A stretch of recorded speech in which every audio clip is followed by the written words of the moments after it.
Hai anak-anak kelas 8, jumpa lagi dengan Miss Selvi dalam pelajaran IPA. Hari ini kita akan belajar tentang zat aditif dan zat adiktif. Bahan yang ditambahkan ke dalam makanan bertujuan untuk meningkatkan kualitas, keawetan, kelezatan, dan kemenarikan makanan. Selain itu, ada pula bahan yang ditambahkan pada makanan sebagai pewarna, pemanis, pengatur keasaman, antioksidan, anti kempal. Nah, bahan tambahan makanan tersebut dinamakan zat aditif. Bahan aditif dibedakan menjadi dua, yaitu bahan aditif alami dan bahan aditif buatan. Bahan aditif alami berasal dari sumber daya alam hayati yang umumnya mempunyai nilai gizi.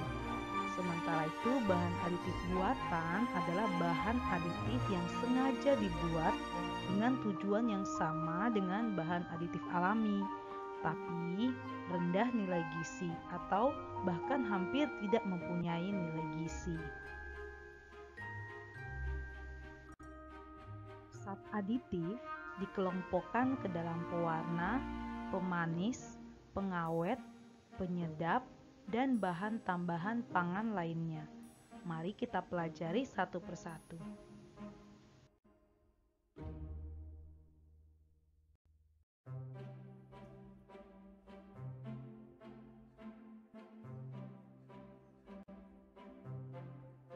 Bahan pewarna ditambahkan dalam makanan sehingga dapat menarik perhatian konsumen. Selain itu, pewarna juga digunakan untuk mengembalikan warna asli yang mungkin hilang pada saat proses pengolahan makanan, serta untuk mempertahankan warna produk. Pewarna alami diperoleh dari tanaman atau hewan yang berupa pigmen. Pewarna alami aman digunakan pada makanan dan tidak menimbulkan dampak negatif bagi tubuh. Pewarna alami bersifat mudah larut dalam air sehingga memerlukan waktu lama untuk meresap pada bahan makanan. Warna yang dihasilkan pada makanan juga terlihat pucat, mengakibatkan produsen makanan memilih menggunakan pewarna sintetis. Pewarna buatan bersifat stabil terhadap proses pengolahan dan memberikan warna merata pada produk olahan makanan. Pewarna buatan menghasilkan warna yang lebih kuat dan stabil dibanding pewarna alami, meskipun jumlahnya hanya sedikit.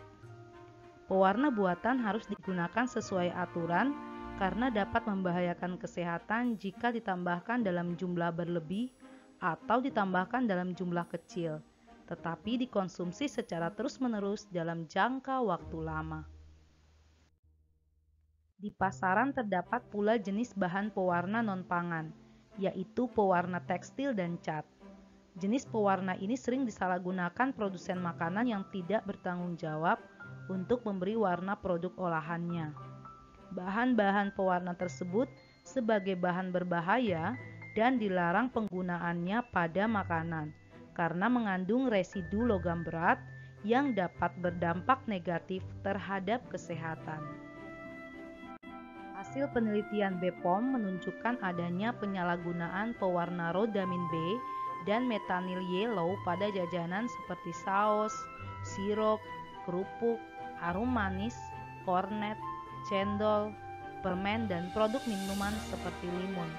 Penyalahgunaan kedua pewarna tersebut dapat mengakibatkan iritasi saluran pencernaan, keracunan, kerusakan ginjal, hingga kanker kelenjar getah bening. Ciri-ciri makanan atau minuman yang mengandung pewarna berbahaya adalah warnanya mencolok cerah jika terkena cahaya berpendar. Pewarna ini akan menempel pada lidah saat dikonsumsi. Jika terkena kulit, susah dihilangkan dengan air. Ada sedikit rasa pahit terutama pada sirup atau limun, timbul rasa gatal di tenggorokan setelah mengonsumsinya, dan aromanya tidak alami sesuai makanannya.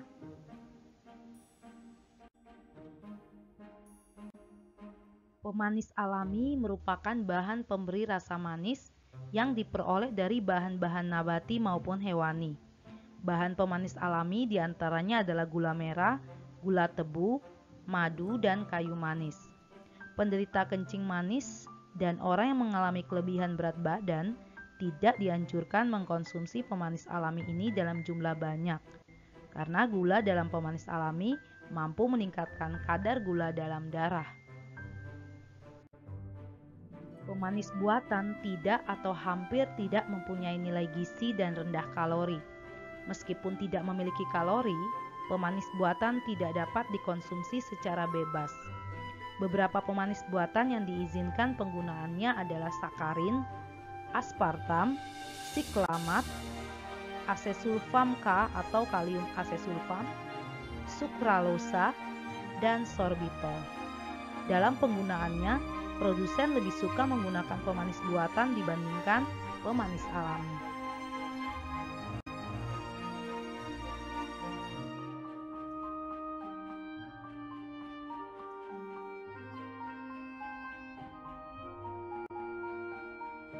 Bahan pengawet adalah bahan yang sengaja ditambahkan pada bahan makanan dan minuman agar produk tersebut tetap segar, aroma dan rasanya tidak berubah. Untuk mengetahui waktu penyimpanannya, produsen mencantumkan tanggal kadaluarsa pada kemasannya. Tanggal ini menunjukkan sampai kapan makanan atau minuman masih layak dikonsumsi tanpa membahayakan kesehatan. Bahan pengawet meliputi pengawet alami dan pengawet buatan. Pengawet alami adalah bumbu dapur seperti bawang putih, gula, asam, garam, keluak, dan kunyit. Bahan-bahan tersebut mampu mencegah perkembangbiakan mikroorganisme pembusuk.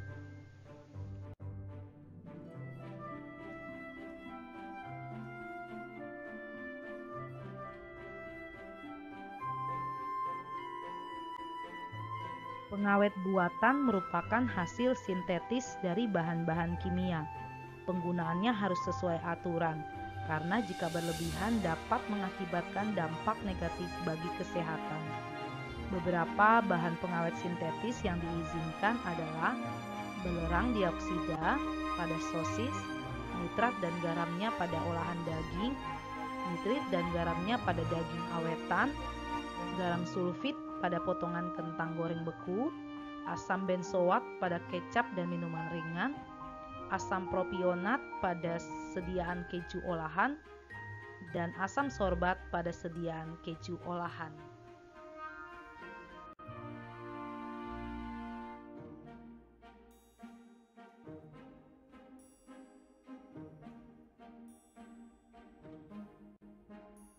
Pengawet berbahaya adalah formalin dan boraks.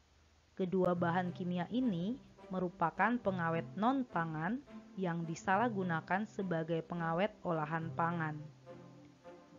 Saat formalin masuk ke dalam tubuh, formalin akan bereaksi dengan hampir semua zat di dalam sel. Selanjutnya, formalin dapat menekan fungsi sel sehingga mengakibatkan kematian sel dan menimbulkan keracunan, iritasi lambung, dan alergi. Formalin juga bersifat karsinogen dan mutagen. Jika kandungan formalin dalam tubuh tinggi, dapat mengakibatkan seseorang muntah, diare bercampur darah, kencing bercampur darah, dan kematian akibat adanya kegagalan peredaran darah. Pada sistem reproduksi wanita, formalin akan mengakibatkan gangguan menstruasi, toksemia, anemia pada kehamilan, serta mengakibatkan keguguran spontan. Produk olahan pangan yang sering menggunakan formalin yaitu tahu, bakso, ikan asin, ikan segar, mie basah, dan ayam potong. Pada hakikatnya, boraks merupakan bahan pembersih, fungisida, dan pemutih. Oleh karena bersifat antiseptik, bahan kimia ini sering digunakan sebagai pengawet kayu dan kosmetik. Namun tidak jarang disalahgunakan sebagai pengawet olahan pangan seperti bakso, sosis, kerupuk gendar, lontong, mie basah, pisang molen, lemper, siomay, ketupat, dan pangsit. Boraks merupakan bakterisida lemah dan bersifat racun bagi manusia. jika termakan dalam kadar tertentu dapat menimbulkan sejumlah dampak negatif bagi kesehatan, di antaranya adalah keracunan yang ditandai dengan mual, muntah, diare, suhu tubuh menurun, lemah, sakit kepala, dan shock. Gangguan pada sistem saraf, ginjal, hati, dan kulit. Gejala pendarahan di lambung dan gangguan stimulasi saraf pusat, terjadi komplikasi pada otak dan hati, dan terakumulasi di ginjal dan mengakibatkan kematian jika jumlah boraks di ginjal mencapai 3-6 gram.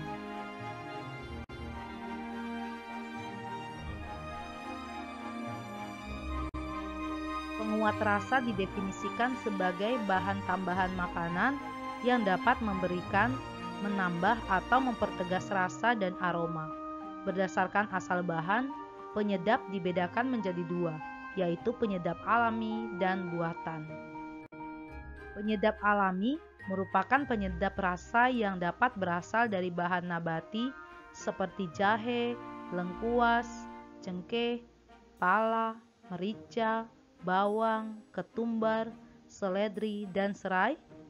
Bahan-bahan nabati ini dikenal dengan rempah-rempah.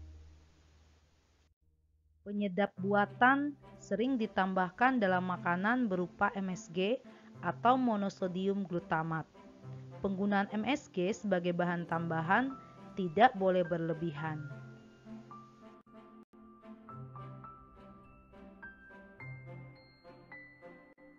Penyedap aroma sintetis memberikan aroma seperti buah-buahan yang berasal dari senyawa ester.